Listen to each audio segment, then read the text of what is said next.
Halo, jumpa lagi. Mari kita belajar bersama.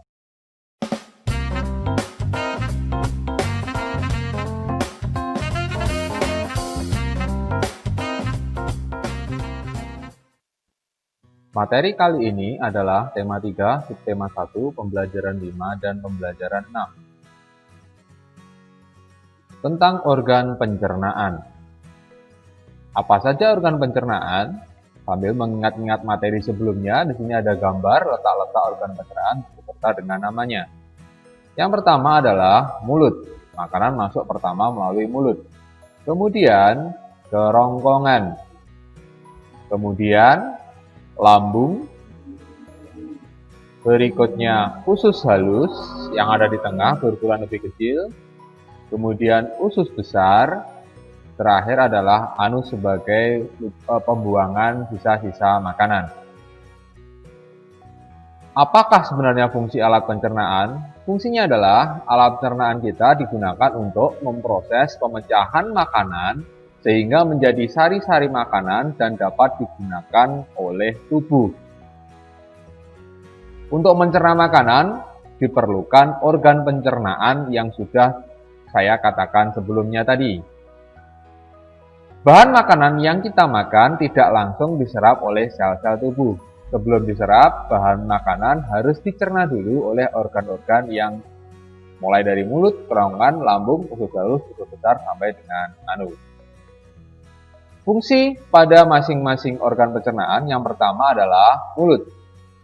Pertama adalah mengunyah dan menghancurkan makanan oleh gigi dan lidah. Kemudian merasakan rasa makanan oleh lidah. Pencernaan kimiawi oleh enzim petialin, yaitu merubah zat gula menjadi zat tepung. Untuk lidah, di dalam proses mengunyah, dia fungsinya adalah mengaduk-aduk makanan agar pengunyahannya lebih merata. Berikutnya adalah kerongkongan. Kerongkongan di sini berfungsi untuk mendorong makanan sehingga menuju ke lambung, biasanya dikenal dengan gerakan peristaltik. Organ berikutnya adalah lambung. Lambung berfungsi untuk mengaduk dan menghaluskan makanan. Kemudian membunuh zat berbahaya seperti mungkin zat-zat benda asing atau kuman, penyakit yang dilakukan oleh asam klorida atau HCl. Pencernaan kimiawi oleh enzim pepsin dan renin. Organ pencernaan berikutnya adalah usus halus. Usus halus di sini berfungsi untuk menyerap sari-sari makanan. Jadi inilah yang menyerap sari-sari makanan yang sudah dicerna. Kemudian pencernaan kimiawi oleh enzim amilase, tripsin, dan lipase.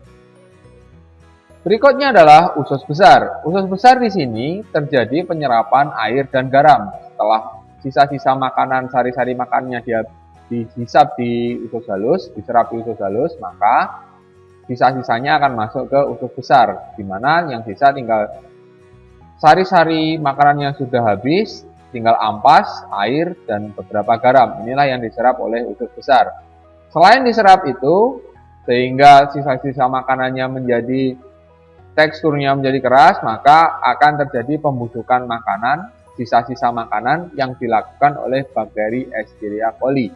Jadi yang dibusukkan adalah sisa-sisa makanannya yang sudah diserap sari-sarinya oleh usus halus. Kata kunci. Pada iklan terdapat istilah kata kunci. Kata kunci berarti kata-kata inti yang penting yang ada pada iklan. Contohnya seperti pada iklan berikut. Ketika mencari kata kunci, carilah kata-kata yang penting atau tujuan dari poster atau iklan tersebut. Pada iklan ini, kata yang penting adalah hidup bersih, sehat, dan gaya hidup.